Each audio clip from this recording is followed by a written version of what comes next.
My name is Chloe Cole, and I'm an 18-year-old detransitioner from the Central Valley of California.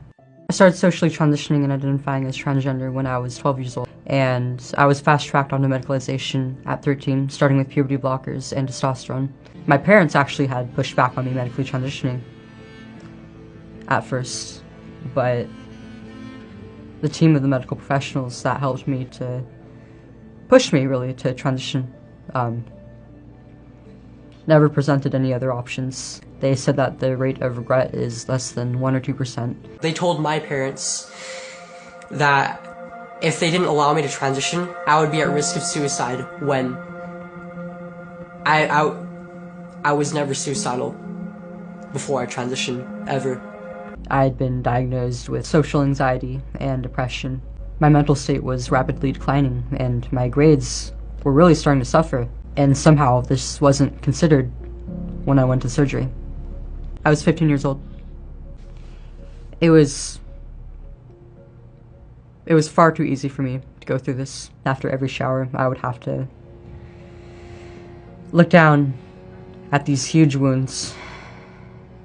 I mean, I was told that this would be part of the process, but you don't really understand until you go through it.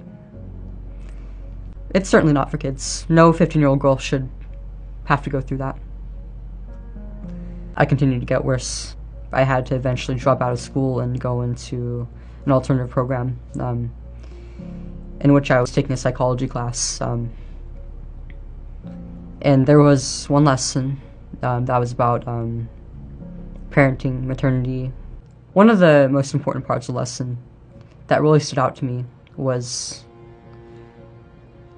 breastfeeding and how important physical affection how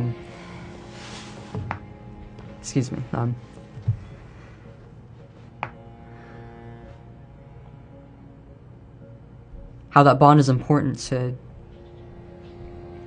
the emotional and cognitive development of a child. Before that, I never really thought about being a parent or breastfeeding.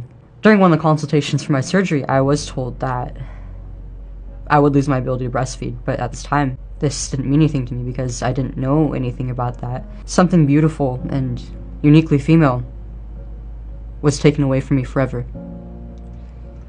And I was perfectly healthy before that. I was only a kid. I'm still recovering to this day. I am suing my endocrinologist, my surgeon, and the gender specialist who recommended me to that surgeon, as well as the hospital that operated on me and Kaiser. I don't know if I'll be able to conceive a child or safely carry to term, and I certainly won't be able to breastfeed. And the people that did this to me need to be held accountable.